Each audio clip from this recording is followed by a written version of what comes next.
Hey everybody, and welcome to Breaking Biotech, the podcast where we get into all things biotechnology. My name is Matt. Thanks a lot for joining me today. If you like what I'm doing, please like, subscribe, or leave me a comment. And if you're listening only, please leave me a review at any one of the platforms, and it would be a big help for me. So, I hope everybody's having a good Saturday. I spent most of the day reading up on Duchenne Muscular Dystrophy and Sarepta, and I did that because I noticed they took a big drop on Friday. Everybody took a big drop on Friday, but Sarepta took a particularly big one, so I was thinking about whether or not I want to take a position in the company.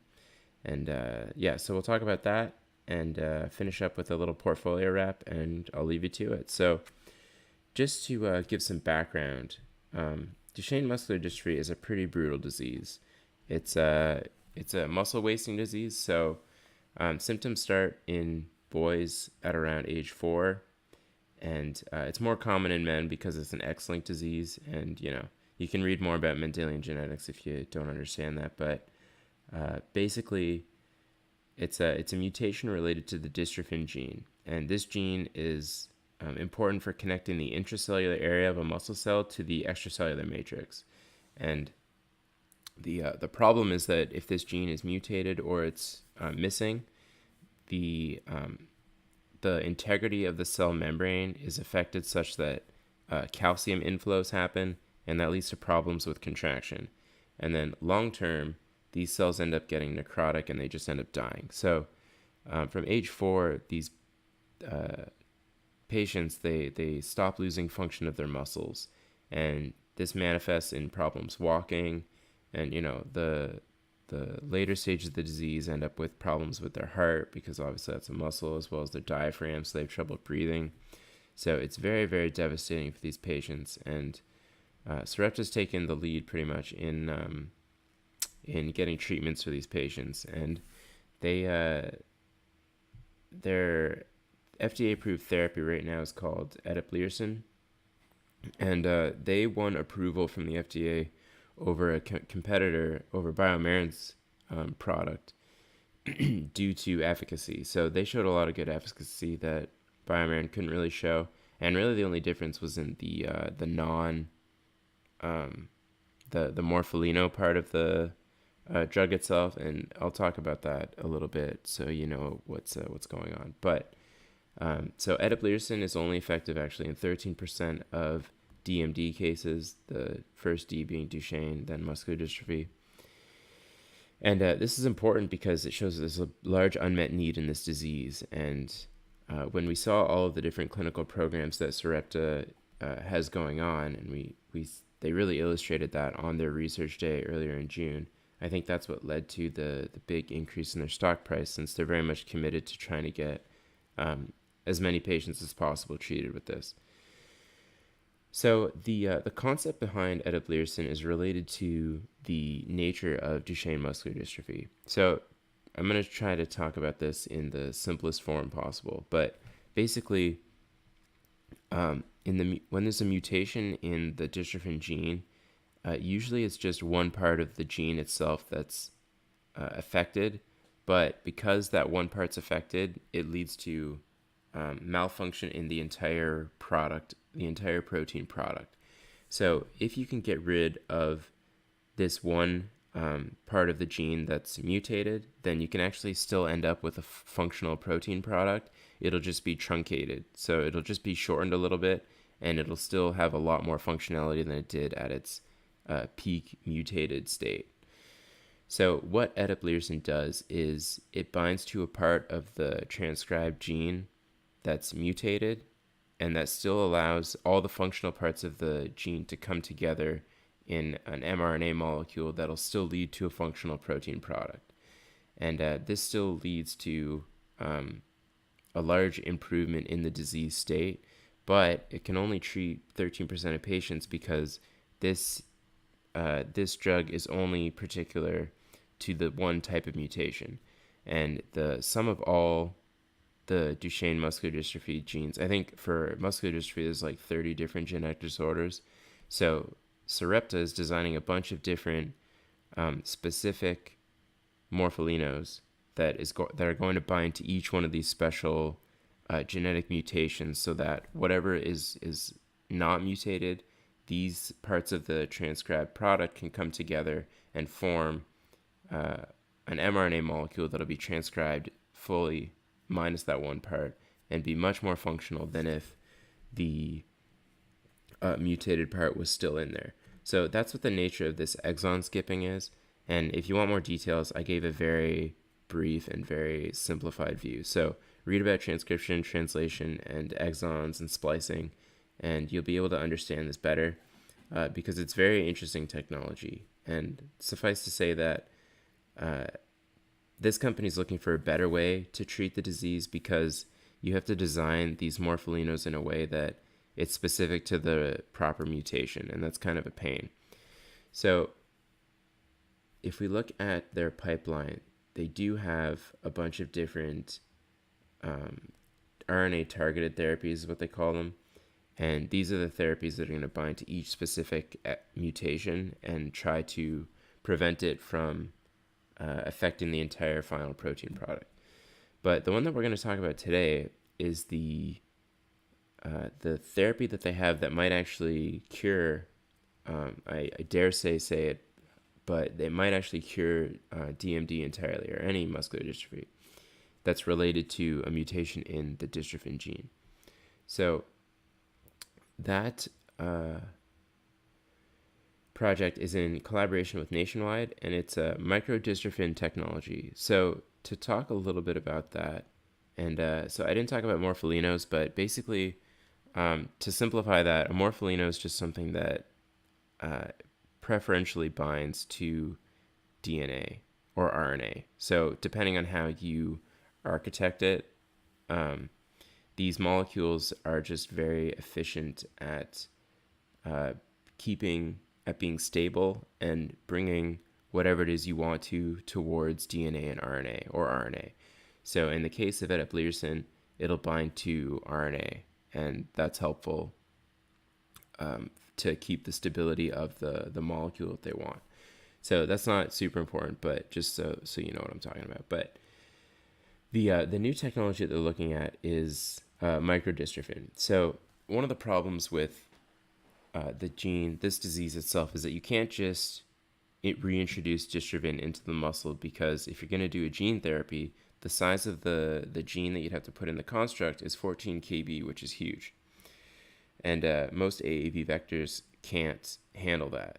So what Sarepta's done pretty creatively, I'd say, is they took the most important parts of the dystrophin gene and they made their own construct that was much shorter but still had those essential parts so that it would fit in an AAV vector. So that's what they did, and they've called it microdystrophin, and they've injected this construct into a mouse model as well as their first children in phase 1, phase 2 trials. So we're going to talk about that. So, okay, this is actually an old presentation. So this is what actually we saw on Wednesday. So, yeah. So what they showed us is in a mouse model of dystrophin deficiency, and that's what we see here. So the light pink would be a low dose of the AAV, which doesn't have very much efficacy to it, and then WT is the wild type, so that's at 100%. So that's what normal expression would look like. And then when they put 6 times 10 to the 14 vector genomes per kg, they see that in all these muscles they get near perfect rescue of the amount of fibers that express dystrophin. So that's what we're looking for, right? Is dystrophin to come back into these tissues that have lost it in the mutation. So they have much more clinical data, and you can look at their presentation, and they show very nice stuff. So in this trial, it's an open label trial, 4 subjects aged 4 to 7, so it's very early in the onset. They have confirmed DMD mutation, and they're negative for the antibodies associated with the vector, which is important.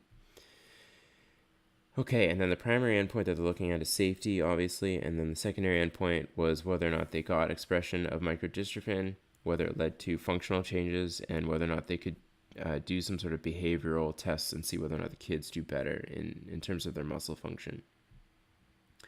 So at baseline, they had very high creatine kinase activity levels, And this is an indicator of muscle damage. So normal CK levels are, I wrote it down, 22 to 198 units per liter. So, these are 3 orders of magnitude higher. So it's interesting to note this because later on they're going to show the levels after they've been treated, which is pretty cool. So what they did is they took biopsies before the treatment and then they took biopsies after, and they did a bunch of protein analyses. So one of them is an IHC stain. So this is immunohistochemistry. And basically they took very, very thin slices of the biopsy. They put it on cover slit or on slides, and then they stained them for the protein. And they did this with an antibody, presumably against the dystrophin protein.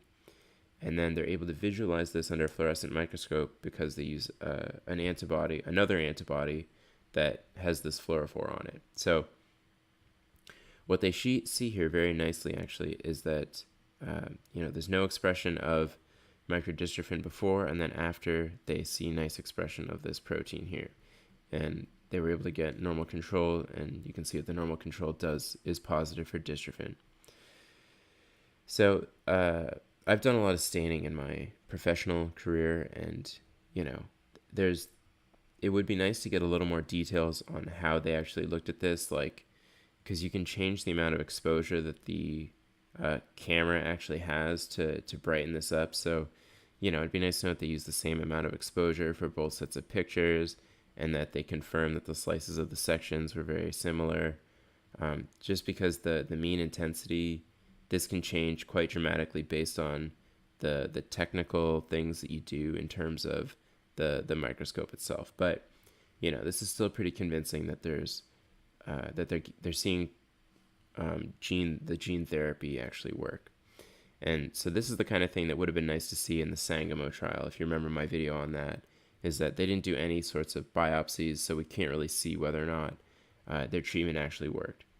So something even more convincing is the Western blot data. So this data is very similar to the staining one, except what they did is they made a protein lysate, and then they ran it on a gel, and then they probed with the similar antibody as the stain, except this is a little bit more quantitative. So what they show here is that before the treatment, they have no expression of the full-length dystrophin, nor expression of the microdystrophin. But then after they treat with the AAV, they get expression of this microdystrophin protein, which is the one that their gene therapy was doing. And they have this nice control here to show how it compares to the full-length dystrophin at the different levels, because similar to the IHC is that it's hard to actually quantify a Western blot unless you have a standard curve to know how big a splotch, what the size of the splotch refers to in terms of the amount of protein. But this is very encouraging, and I'm not as concerned about the expression levels, only because there's intricacies related to the amount of protein a certain well can hold that is less convincing when it comes to quantifying this.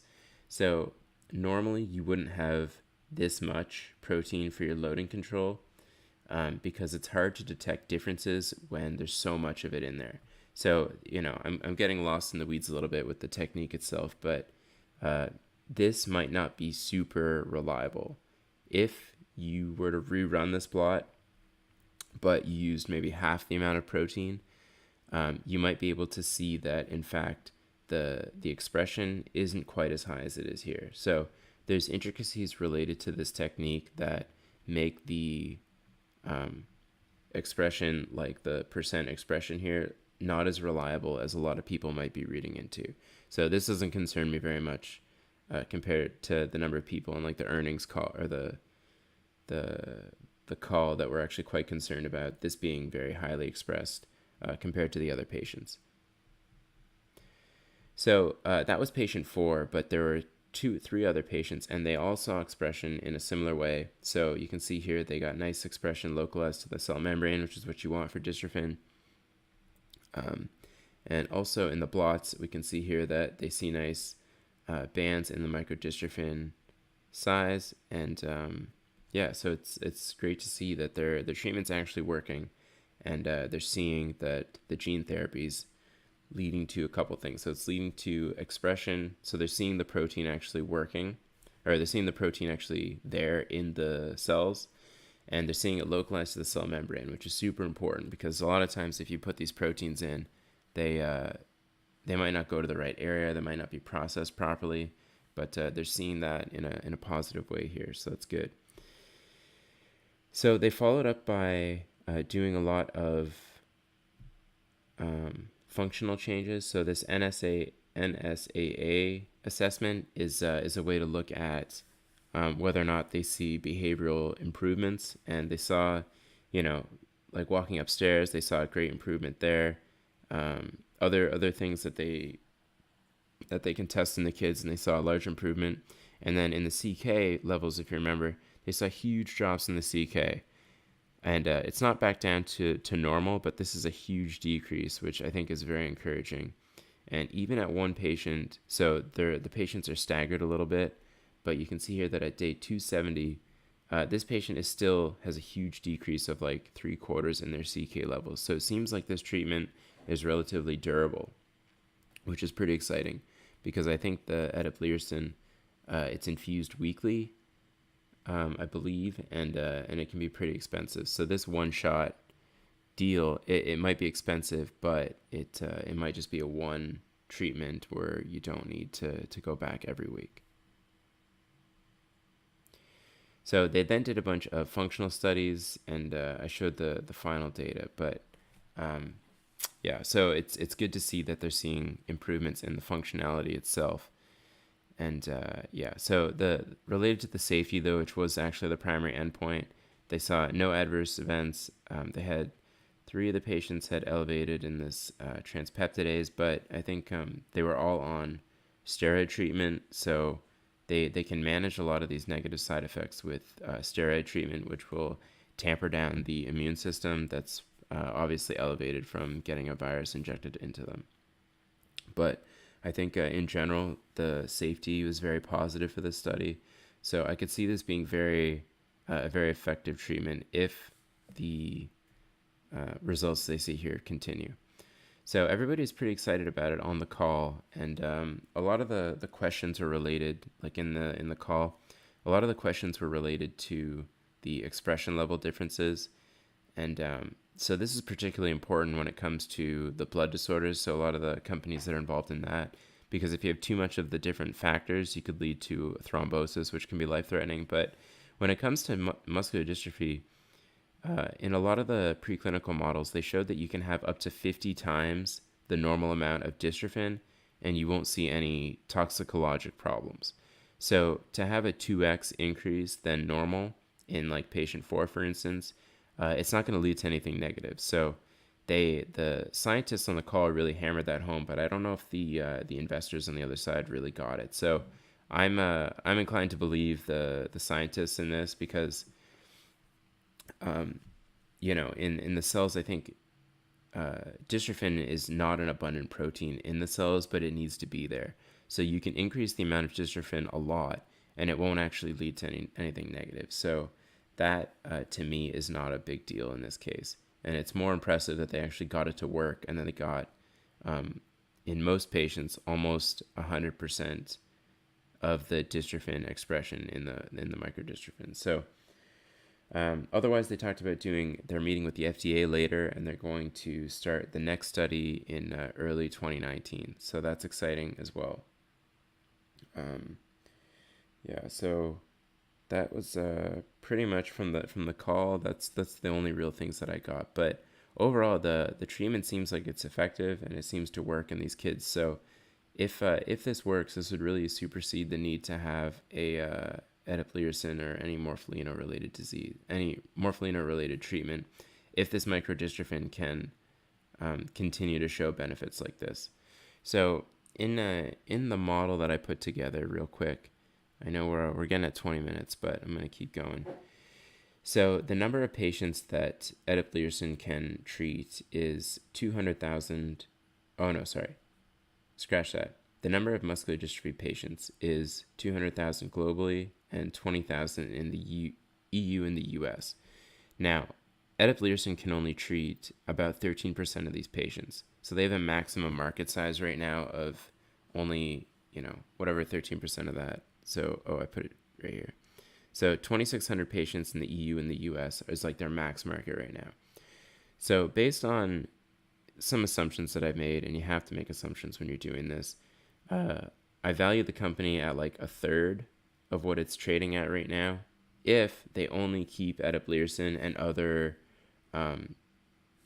really only if they keep eteplirsen. If they're able to get other exon skipping treatments, this would obviously increase their value a lot because they're going to widen their net of their patient population. But right now they can only treat about 13% of these patients. So if they get no other approvals, I value the company at like $40 a share. But if they're able to get approval of this, I forget the name of the actual treatment, the AAV vector, where they're able to treat pretty much any patient that has a dystrophin problem, the market is about 7 times larger. So it's that 200,000 patients in the globally or 20,000 patients in the EU or the US.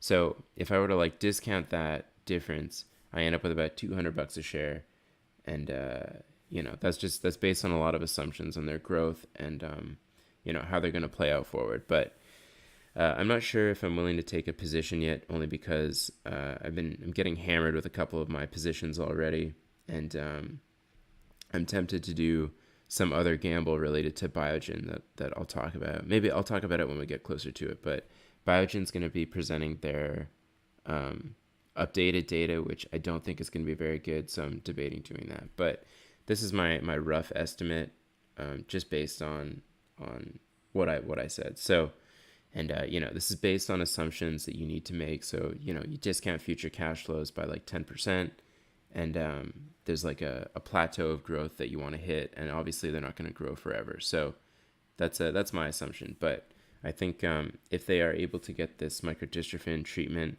it'd be very huge for everybody with muscular dystrophy. Okay, so with that, I'm going to wrap up with my portfolio. So everything took a hit at the end of the day on Friday. Thursday, Friday was pretty rough. But if I just go through some of the companies here in particular, so Aimmune had a presentation that they did, and they humored the idea of a buyout. So I don't know if there's any truth to it, but it fluctuated a lot throughout the week. So we'll see about that. Adamus, there was some news on Friday about there being a lack of patient refills when it came to Gocovri. So I am not feeling good about Adamus. This has been my worst investment yet. So congratulations, Adamus. You get the gold medal in that regard. I have not decided on cutting the position yet. I still want to wait for confirmation of that in their next call, and then you know what, I'll eat the loss and we can spend that money on something that's more likely to get a profit. But otherwise, Illumina took a big dip. If you just look here from September 28th to October 5th, huge dip here. I didn't add any shares, but I'm tempted to play some options because I feel like it's not going to stay this low for this long, and it's going to try and start to slowly climb back up again. So we'll see with that. Fate also is maintaining around where it was. Spark continues to bleed a little bit, but I'm not too worried about it. What else here? Oh yeah, so I did end up taking a position on Amarin, and I tweeted about it. So if you're not following me, you can add me at Matthew Lapoire on Twitter. And I managed to just buy in on that dip. I think it was Wednesday, but Amarin had a pretty substantial dip, and I picked up some shares at like I bought twice. I think at like 15 and at 16. Maybe 17. Anyway, so I caught a bit of that headwind as they closed around 19 and a half. But yeah, so I've also scaled in a Viking Therapeutics, not Vertex, Viking Therapeutics position, and I'm down on that. I think people were less excited about the hip fracture data that came out, but I think that they still hold a lot of potential. So overall, I'm down. I think I'm at like 6%. Both myself and the XBI are below the S&P 500, which doesn't feel good. But when the volatility strikes, a lot of the high risk categories are the ones to lose money first, and biotech is definitely high risk like that. So we shouldn't be surprised to see these wild swings. But yeah, so with that, I want to thank everybody for watching. I don't think I have anything else to talk about, but please like, subscribe, or leave me a comment. Let me know what you think. And yeah, with that, happy trading, and we'll see you next time.